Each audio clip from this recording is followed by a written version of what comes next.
into some pretty good discussion, which is always a wonderful problem to have. All right.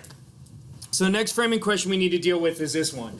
Why aren't humans vaccinated for rabies? Why aren't humans vaccinated for rabies?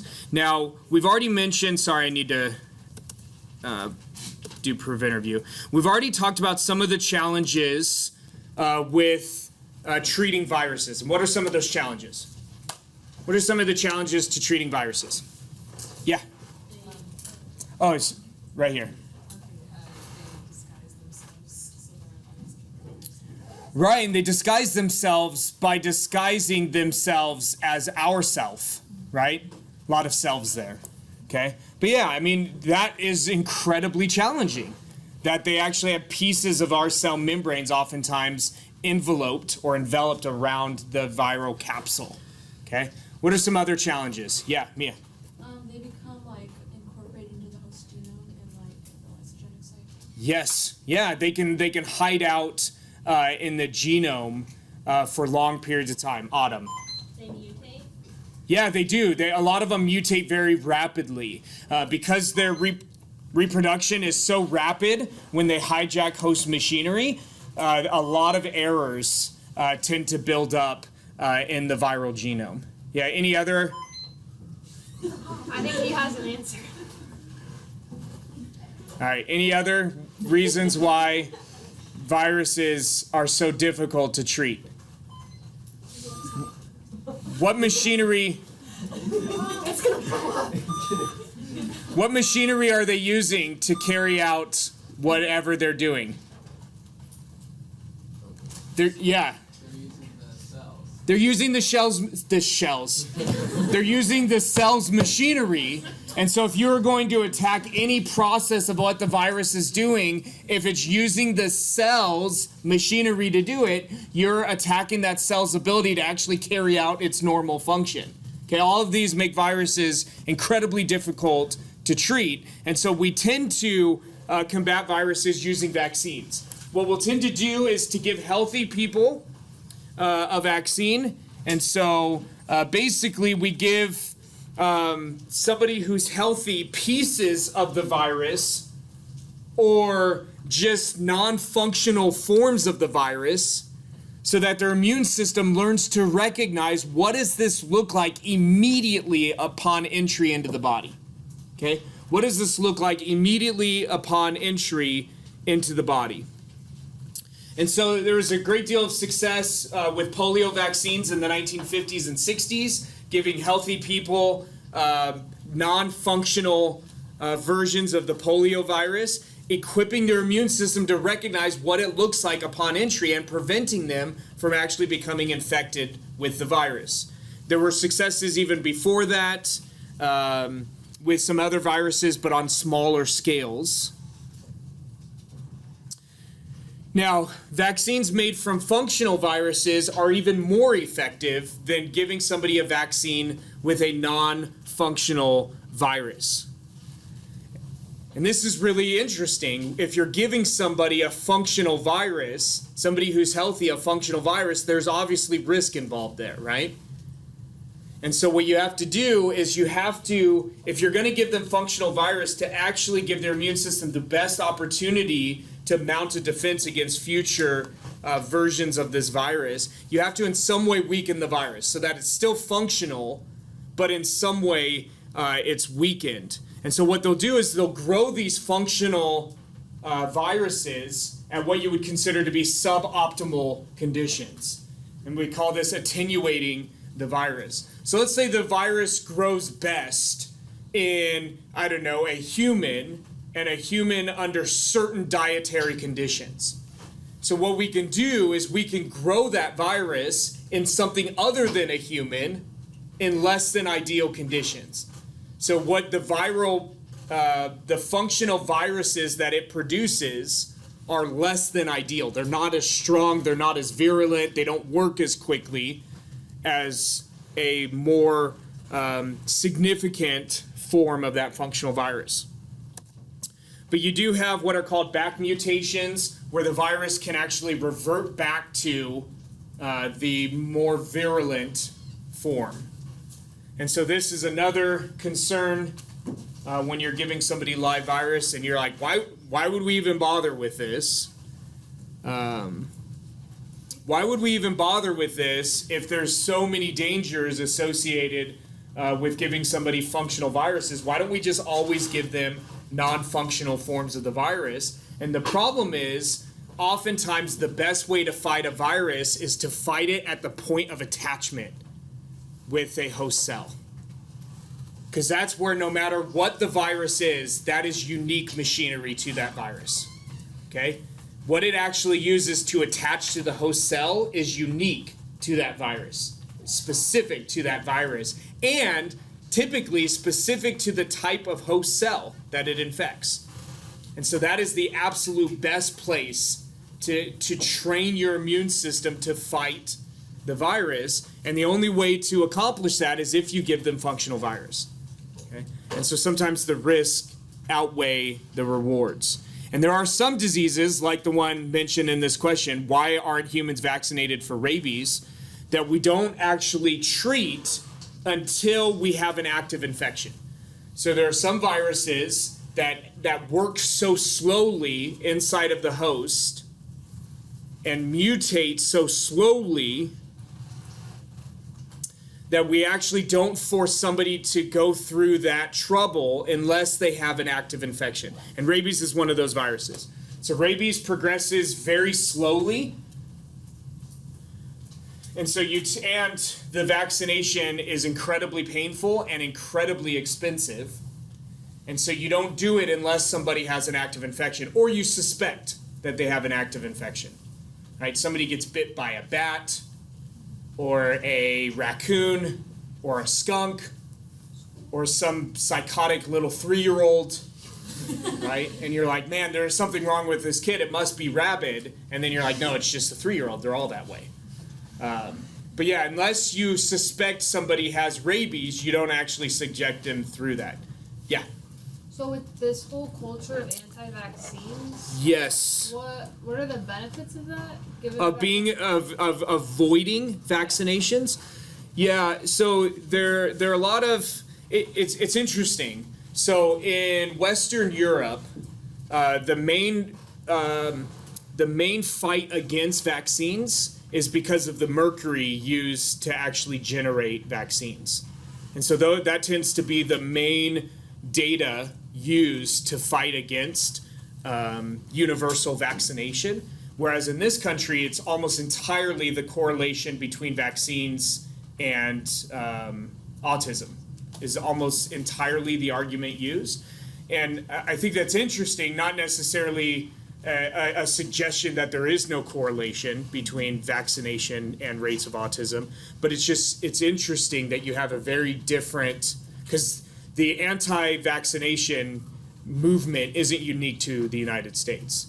But the reasoning behind it is fairly unique to the United States. So the benefit of that is, well, one, you have to note that even if there is, in fact, a strong correlation between the two, it does not mean that one caused the other, right? The only way you can know that for sure is if you did a controlled experiment where you gave people something you deliberately thought could cause an illness and then gave somebody else a placebo. They thought they were getting the vaccination, right? And then see rates of autism. That there are some ethical concerns with doing studies like that on humans. And so even if there is a strong correlation, it does not mean that one causes the other. But a potential benefit with that would be avoiding something that could lead to higher rates of autism. Yeah. And then, like, anybody with an egg allergy usually can't be vaccinated unless they have a custom vaccine made, because they use albumin from eggs as a major protein component of vaccines. So that would be another benefit of avoiding vaccines if you're allergic to eggs, right? Avoiding the anaphylactic shock that comes following your vaccination. Yeah. All right. Any other questions? Yeah. How do scientists get a non-functional virus? Yeah, it's a good question. They just will get pieces of the virus, or they can give one that's been assembled and it's a fully intact virus, but for some reason it doesn't work properly. Maybe it's got a mutation in its genome that prevents it from hijacking host machinery. So, yeah, that's a good question. Is there any way that that could also go back and become Potentially, it depends on the cause of the dysfunction. Yeah, but absolutely. That's a little bit less concerning than actually giving them functional weakened virus. And so here are some of the illnesses caused by virus. And as you go through here, you realize that a number of these diseases are caused by a single virus or a single type of virus, which is an illustration why for the quiz most of you took, that the answer of which is a way that we don't organize viruses is by disease, because it tends to not be a very good mechanism. Here's a picture from the text on somebody getting a vaccination, right? The textbook is pro-vaccination. All right. So we got two more questions to deal with, and we'll go through them fairly quickly because both of them deal with materials that aren't viruses, but in some ways are similar to viruses. So how do humans contract Crutchfield Jakob disease?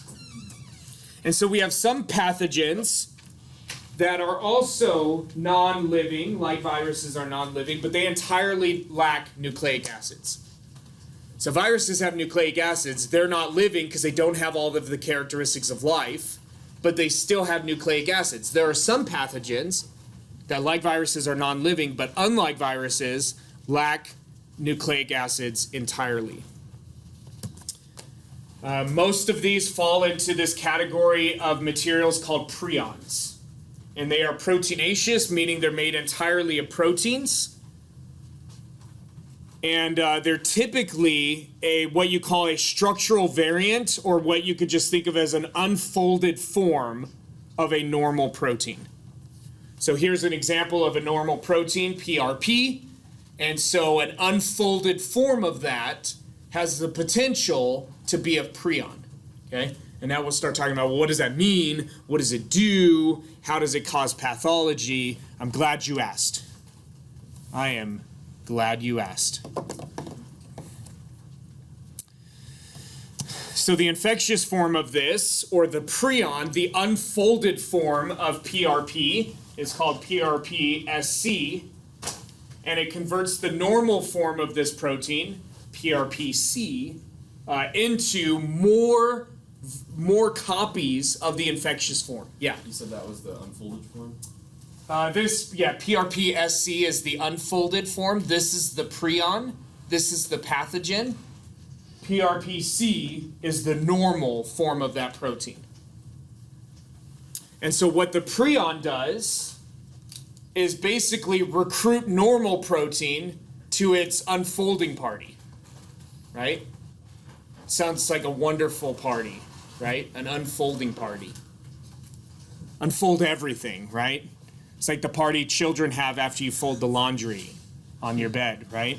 Any of you ever experienced this, have younger siblings, right? You work for hours because you let the laundry build up for weeks, and you do 8 loads of laundry and fold it all at once, and then a little, oh man, wonderful, loving, kind child comes in and ruins it all.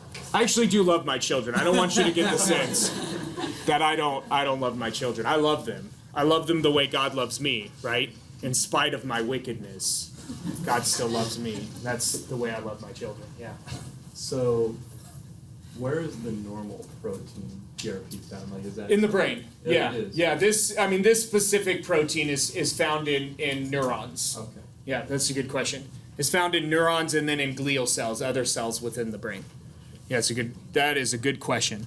So when this prion, the unfolded form of this protein, starts recruiting normal protein to unfold, what it does is creates this massive lesions in the brain where you just have a whole collection of these unfolded proteins.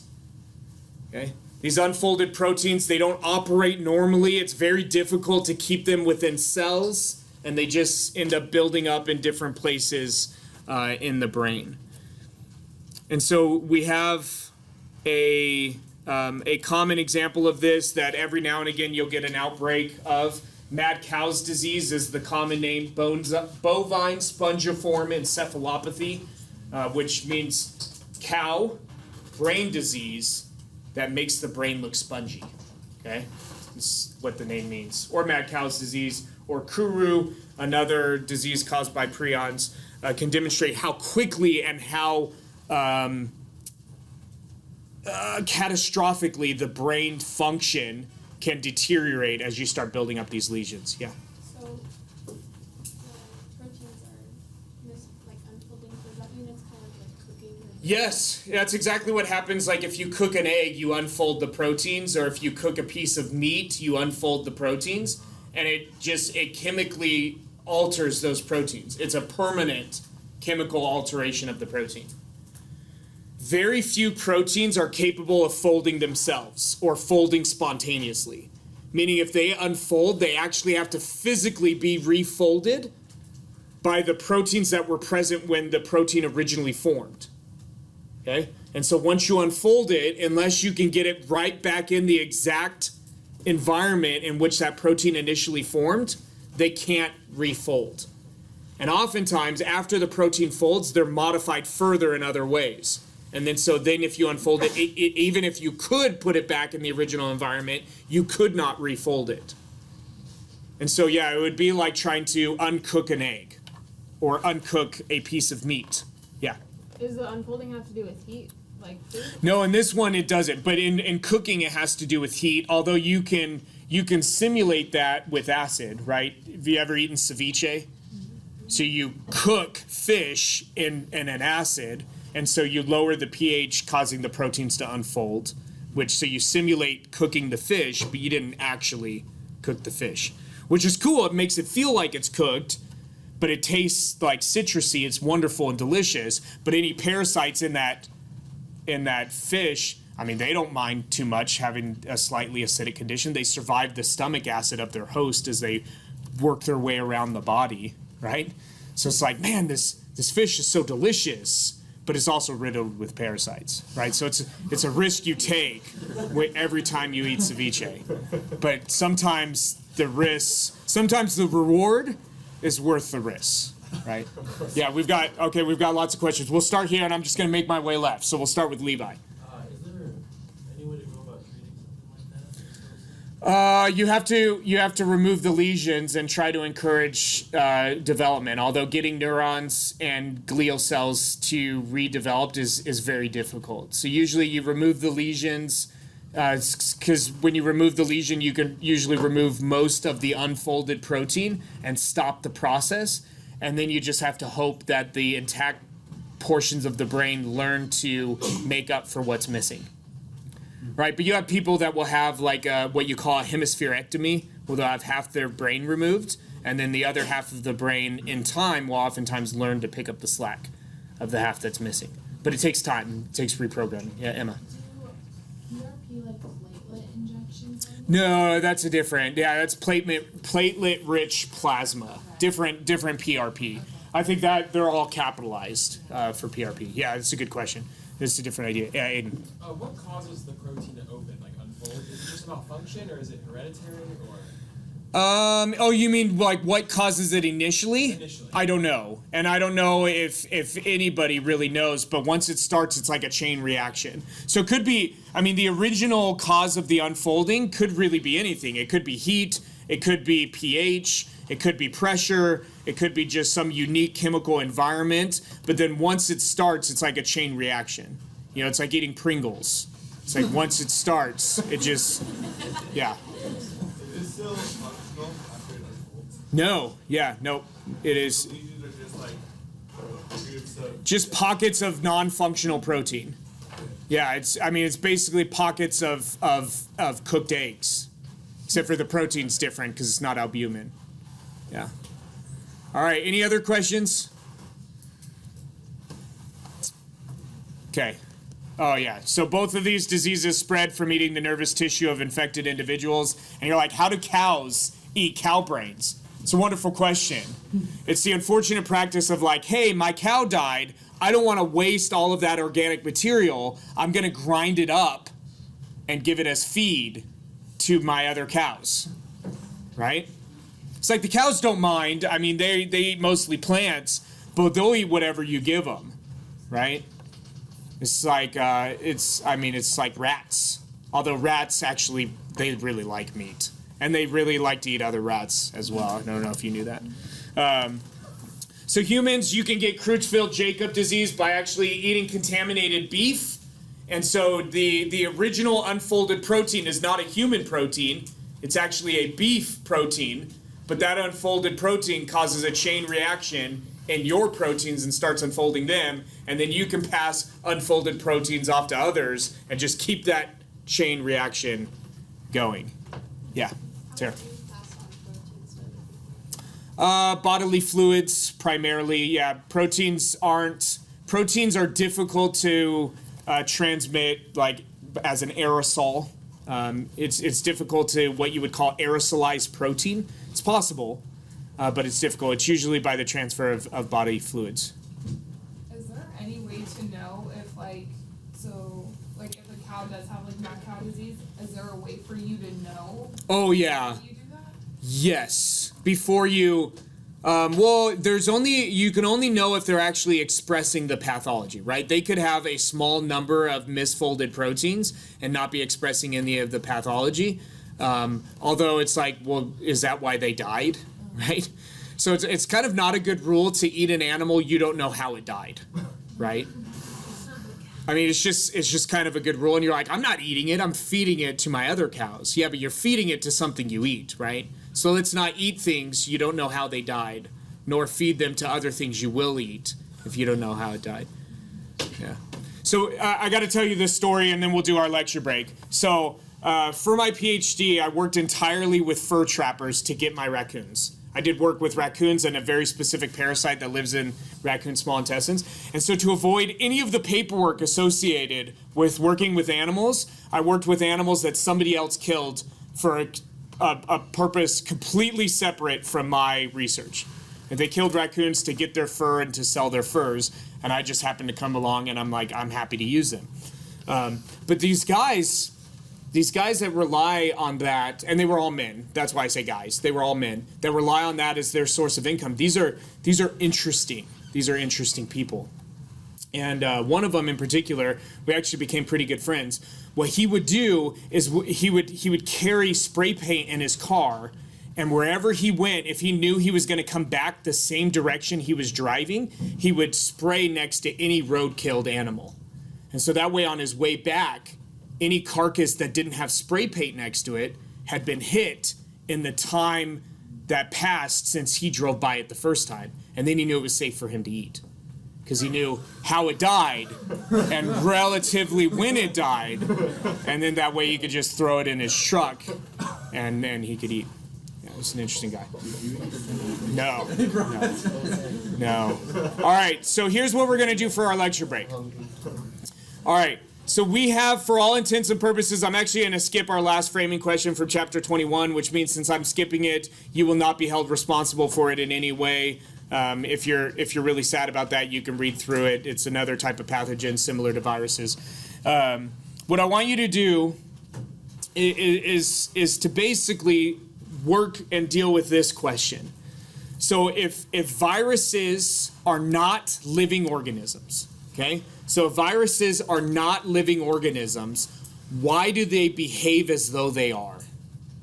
And meaning, how do they know which host to infect, where to infect, and how do they hijack host machinery? If they are not living organisms, how do we explain the behavior as though they are living organisms? And as you address this question with those around you, try to come up with some analogies. Okay, you can probably find some analogies to viruses that aren't living material, that aren't living entities, and yet behave as though they are. And that'll be a fun way to operate through this question. 2 minutes, starting now.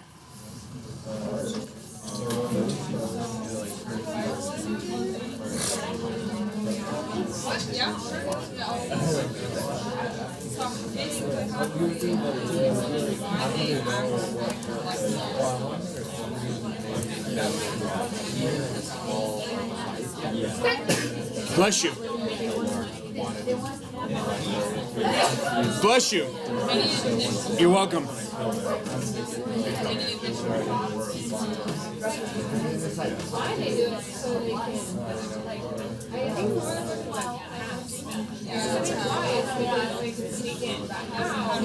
And also to make copies of yourselves as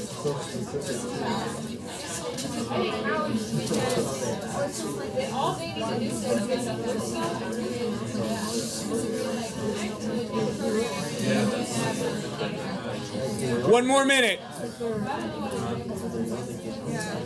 they recognize the whole cell they need to latch on to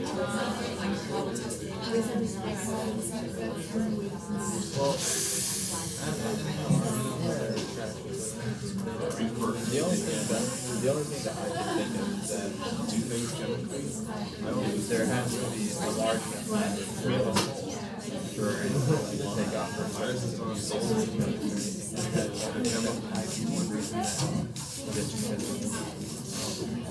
I hope not.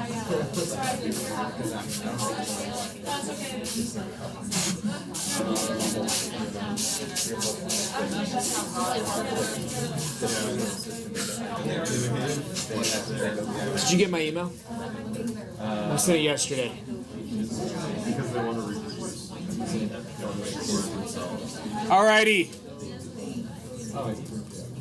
Do you have it? Okay. All right. So if they, you need to remember, so I've mentioned this a couple of times already. This is like an FYI, which means for your information, by the way. You're welcome. Right, you learn something new all the time. I really, really like these lecture break questions. Meaning I really like to use them on exams, and yeah, I mean that's just it. I mean, so that's something it's good to keep in mind. And I shouldn't say I really like doing this, but sometimes I like actually taking something somebody said in response to one of these questions and turning it into a question, right? Just putting that out there so that you pay attention, even if you don't want to give an answer to this question. Might be a good idea to pay attention to what others have to say. All right, so we have any ideas on if they aren't living entities, how do they behave so much like living entities? So much so that we even use words like behave, right? Because it's like, how does something that's not living have behavior? It's a wonderful question. All right, any ideas, thoughts? Oh, this is a safe place to be wrong. This is a safe place to be wrong. Yeah, Otto. So they have DNA, so they're programmed that way? Like Yeah. artificial intelligence. Yeah, I mean, they have blueprints in the same way living organisms have blueprints. Even if they don't have DNA and say they have RNA, they just have another version, a chemical variant of the same base category of blueprints. So they have blueprints by which you can build materials. So why do they behave like living organisms? Because they have the codes, similar codes to living organisms. Yeah. They replicate, like, their whole purpose is to make more of themselves. Yeah, right? I mean, they in many ways are governed by the same principles that living organisms are governed by. I don't know if you knew this or not, but the whole purpose, if you just want to focus on the naturalism, because I'm going to say something and it might offend you. And I want you to know if you're going to focus just on the natural aspect. But the whole purpose of a living organism is to make copies of themselves. You're like, that's not true. Purpose of a living organism is to give mankind an opportunity to steward something that doesn't belong to them and to bring God glory. You're right. But I'm just saying, the physical purpose of living organisms is to make copies of themselves. And viruses are governed by that same desire, if you will. And you're like, well, animals don't have to have that desire, and that's still going to be how they're governed. You're right, because if they don't behave that way, then they don't make copies of themselves and they disappear after 1 or 2 or 3 generations, and then those animals no longer exist, right? So it's like they don't have to have those desires, and yet if they don't behave that way, they don't exist, right? Viruses are the same way. They don't desire to make copies of themselves because they're incapable of having desires, And yet they behave that way, because if they didn't, they wouldn't exist. And you're like, well, what if they just existed in the genome of other organisms? Well, that's true, but then they're not really viruses. They're just viral DNA in the host genome, right? What makes them a virus is to actually be a fully functional entity wreaking havoc on life. Yeah. Any other thoughts? Somebody mentioned artificial intelligence. Computers function in a very similar way. They are not living entities, and yet, in many ways, they can be programmed to behave like living entities. And you're like, but computers aren't governed by the same desire, right? To make copies of themselves. Although that will come, right? And it's like, what is a 3D printer if not a computer that is, its whole purpose is to make copies of itself, right? Printing 3D printers with 3D printers, right? And it's like, this is very interesting, but the whole thing about computers is they are designed to function that way. And yet, apart from, I don't know, a view of origins that suggests that everything was created at least with some purpose, it may not be carrying out that purpose anymore. But if your view of origins holds to that everything was created with some purpose, apart from that idea, you don't really have any idea or answer to why viruses behave that way. It's just they do. But if your view of origins holds to that everything was created with some purpose, then it's like they behave like living organisms because they were designed to behave like living organisms. And then you're like, what on earth were viruses designed for? It's a wonderful, wonderful question. One that we'll deal with again, but not right now, because right now we need to transition over into prokaryotes, talking about bacteria and archaeans. But we'll come back to that at the end of this semester. We're going to talk about evolution. And we'll just talk about mechanisms of evolution, how it works, and we'll come back to that very question of not even just with viruses, but of all areas of stuff. I was going to say living organisms. Viruses aren't living. In all different types of stuff. Why is there so much evidence of design that even people that hold to that there are natural explanations for everything, including the origin of life, still use the word design? Right? It's because it's powerful, right? It's powerful. All right? Okay. Chapter 22. You ready? Okay, good. And if you're not, let's get ready. Okay, so here are the 6 framing questions that we're going to deal with in the remaining 12 minutes we have today plus Friday. Not just today, but we have 12 minutes left of class. You're like, no, we have 17 minutes. I'm sorry. 17 minutes left of class. You're like, how do we only have 12 minutes? I know, it goes by so fast, but we actually have 17. Relax. I took 5 minutes away from you accidentally. 16 now. Our quiz on Friday is just going to be on today. Yeah. Yep, that's an excellent question. Yeah, the quiz on Friday will only cover material from today. Yep. All right, so first one, why are extremophiles so interesting? And you're like, I don't even know what that is. And I'm pretty sure even if I did, I would not be interested in it. Work with me. I mean, to some people, okay? And you're like, well, some people are interested in some very, very strange things, right? I got you. How are bacteria and archaea so similar structurally, even though they're built entirely different? Okay, we'll get there. How does understanding the metabolism of bacteria help us find them? Ooh, this is a fun question. How do antibiotics contribute to the problem of bacterial infections? This is a good one. You'll enjoy that. You're welcome. Why isn't washing food with water enough to prevent infections? We'll get there. You'll love it. And then what positive role do bacteria play? Okay, let's do with this first one. Why are extremophiles so interesting?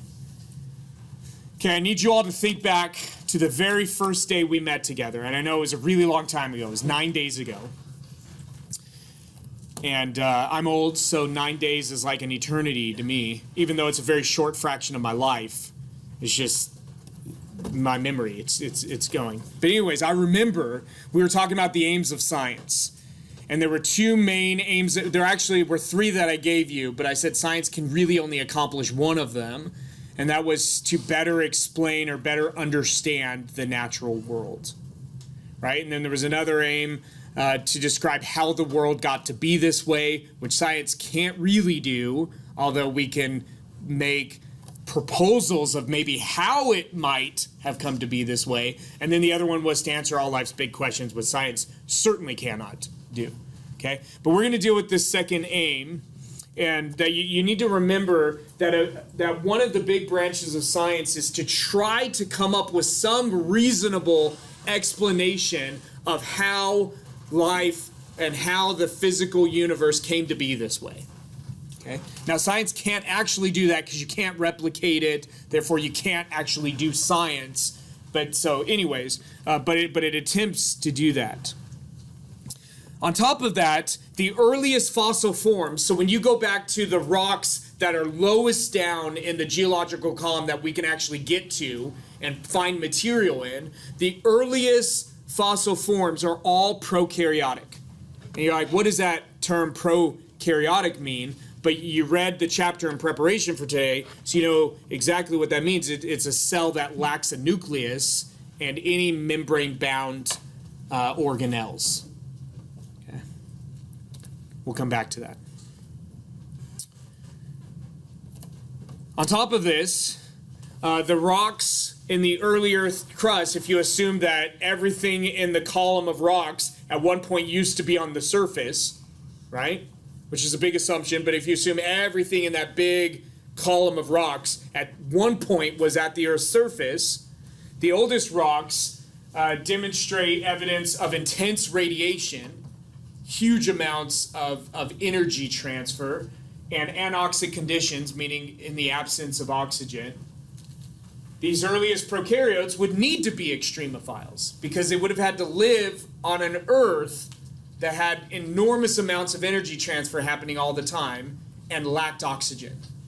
Like, that sounds like an extreme environment. And so this is the main reason why extremophiles are so interesting. And this is why, like, the bacteria that live in the hot springs in Yellowstone National Park are so interesting. They don't cause human disease. They don't really do anything except for hang out in these really hot pools of water. But they're so fascinating because the idea is these are giving us a snapshot of what the earliest life forms on Earth would have been like, or would have had to have dealt with. And then the idea from that is then you can evolve a specific type of bacteria from these early extremophilic bacteria called Cyanobacteria, and we'll talk more about those as we go through this chapter, that they are photosynthetic. They take sunlight and they generate sugars and oxygen. And it's so wonderful because it's a significant portion of the oxygen we breathe actually is regenerated, because I don't know if you knew this or not, but when you breathe oxygen, you use it, right? That's why you breathe it in. You use it, you take it, and you use it to make water, but really you use it to generate energy so that your body can keep functioning.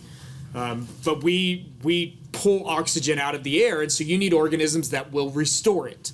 And a significant percentage of the oxygen we breathe actually comes from cyanobacteria. So the idea here is from these earliest bacterial forms, you can evolve bacterial forms that could take sunlight, make sugar, and generate oxygen. Yeah.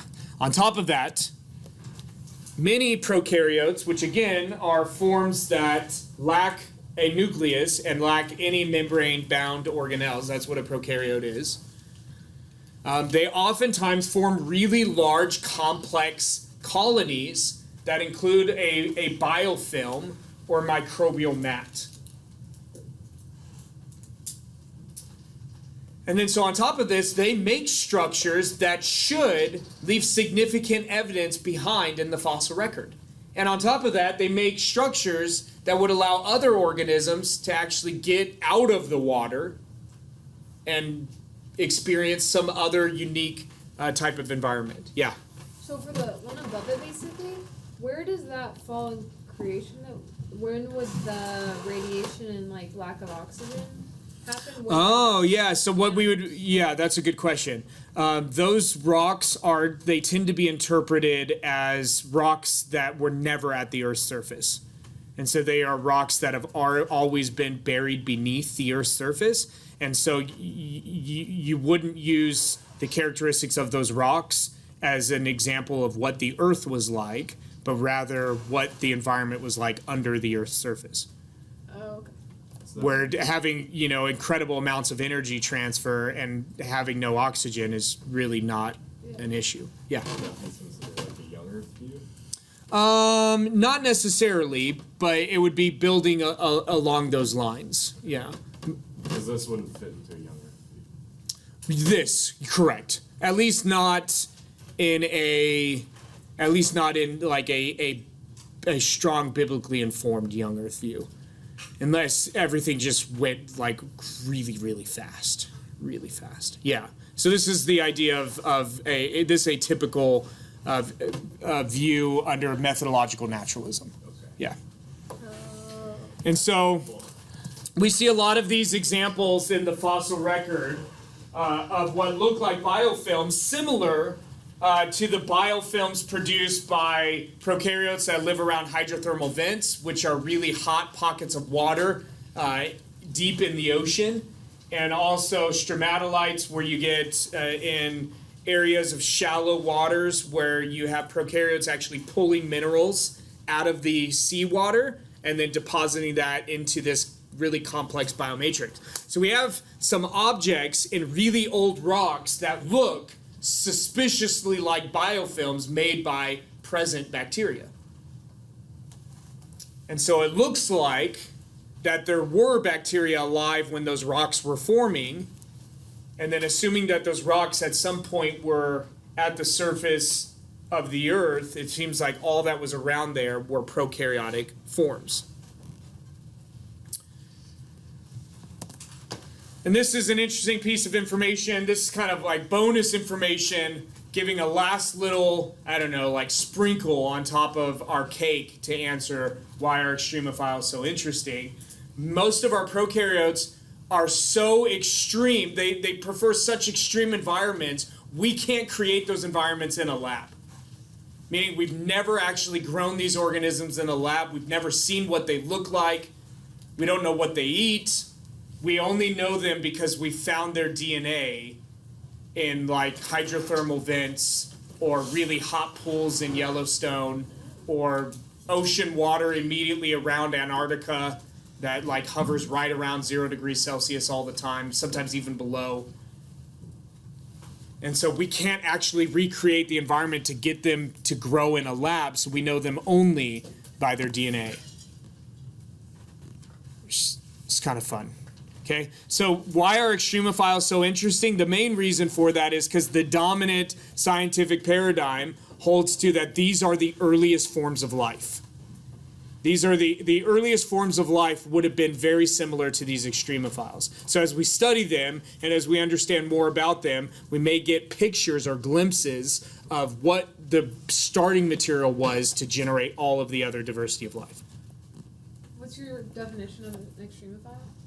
Extremophile, that's a good question. So extremophiles tend to be defined as organisms that live in environments that would be lethal to a significant percentage of living organisms.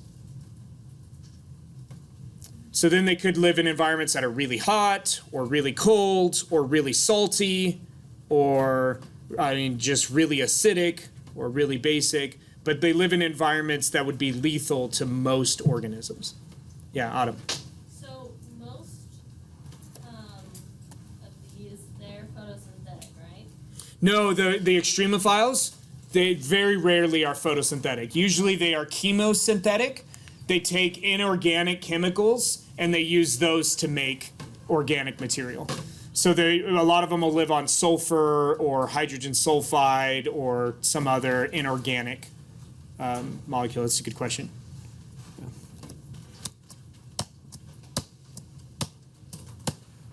Oh gosh, there it went. Okay, so here are some examples of extremophiles. These come out of the text. In no way do you need to memorize this table. it's just a helpful idea and answer to your question of what on earth is an extremophile, right? So thermophiles, those that live at high temperatures, 60 to 80 degrees Celsius, 140 to 176 degrees Fahrenheit. Hyperthermophiles, living in areas 176 to 250 degrees Fahrenheit. And so just some examples of extremophiles. Here's a hot pool in Yellowstone National Park, and the vibrant colors are from the extremophiles that live in that water. Really beautiful, but really they don't do anything. Like, you drink the water, it's fine. You know, they don't, but they're just fascinating. And so here are a couple of examples of the biofilms made by bacteria. And so here's a microbial mat surrounding a hydrothermal vent. And the thing is, we find structures in really old rocks that look suspiciously like this. Again, giving the indication that at some point there were bacteria that were living in those places. Here's some more examples of biofilms. These are stromatolites in a very shallow ocean environment where you have bacteria pulling material out of ocean water and building these complex structures. Here's a fossil stromatolite. If you really are like, man, this whole idea of stromatolites, this is awesome. I want to read enormous amounts of material on them. I can put you in touch with a guy that studied these for his PhD. Yeah. He probably wouldn't want to talk about stromatolites at all. But anyways, I could put you in touch with him. And he's from Australia. He's wonderful, wonderful accent. Really interesting guy to talk to. Here's another example of a hot body of water. Temperatures way too high for most living organisms, and yet you could still see these this green indication of just an enormous density of life. Still going through, man, we just have all these wonderful pictures from the text. Here's the Dead Sea, hypersaline water, one that is way too salty for most living organisms, but the organisms living inside it, we would consider them also to be extremophiles. And then here's an example of halobacteria, a type, and you had this in your first lab, a plate with halobacteria growing these salt-loving bacteria. All right. Any questions or thoughts? Yeah. If you took the extremophiles out of their environment, yes. would they even die? Yes, if you tried to put them in a less extreme environment, yes, because their proteins function best at those conditions. So like our proteins function best somewhere around 37 degrees Celsius, which is why our bodies work so hard to hold your body temperature there. Even going up to like 38 and a half, which by the way would be a little bit over 100 degrees Fahrenheit, maybe 101, 102. A lot of your proteins stop being able to function correctly because they function best at those ideal conditions. Well, the extremophiles, if they live in extreme heat, their proteins function best at those temperatures. So if you tried to put them in cooler temperatures, their proteins don't function properly. They don't carry out the actions of life. And then on top of that, like say you did some that were like just in an environment too hot for most living forms, and so you put them in, you're like, they should be able to survive in something that's slightly less cool. They would be outcompeted by other organisms. All right. Okay. Second question. This is probably the last one we'll deal with today. How are bacteria and archaea similar structurally while being so different chemically? And so let's think about this. Can you think of any other examples of life forms that are very similar structurally, but they're very, very different, maybe behaviorally or how they got to be that way? I'll give you an example, and that you'll probably be like, oh, yeah. Yeah, Mika. Some polysaccharides have like the same structural protein, but they have different functions. Okay, so the different forms of a similar sugar. So let's think about, I don't know, like some kind of marsupial, like a possum, and then like a skunk, right? Similar builds, similar structures, Very, very different on the inside. I don't know if you knew this or not, but the opossum, the nasty rat-looking marsupial that we have in North America, its gestation period is 13 days. 13 days. 13 days from fertilization, it gives birth to a whole litter of hideous beasts. But they're about the size of a dime, and then they go and climb into the pouch for another several months. So their gestation is just broken into pieces, right? Part of it happens in the womb, part of it happens in the pouch. You're like, well, what about a skunk? What's its gestation period? And I don't know. Probably, I honestly don't know. Probably somewhere around 3 to 4 months. Okay, way longer than 13 days. Yeah. Okay, so bacteria and archaea have a lot of the same functional needs. They need to feed, they need to make copies of themselves, but they have separate origins. Regardless of what your view of origins is, if you believe that a good percentage of living forms were specially created, then obviously these different categories of life are going to have separate origins. But even if you don't believe that, the significant structural or chemical differences would suggest that they have separate origins. So some characteristics you find in all living organisms, no matter what they are. Right? Some of these we've already talked about, that all living organisms have DNA, all living organisms have cells. Here are some additional. They all have plasma membranes, okay? Meaning this membrane that surrounds the cell. They all have cytoplasm, a fluid component within the cell. They all have nucleic acids. They all have ribosomes. So we added some additional features present in all living forms. Okay, so another reason why they would be similar structurally, but being different chemically, is because in order to be a living organism, you have to have certain structures. Additionally, bacteria and archaea both lack internal membrane-bound organelles, like the nucleus, meaning they are both what types of cells? Prokaryotic, or prokaryotes. And we are out of time. I thought we would finish this question before our time ran out, but we did not. We are out of time. Whenever you're finished writing your last point, you are free to go and on to wherever your life takes you. Another class.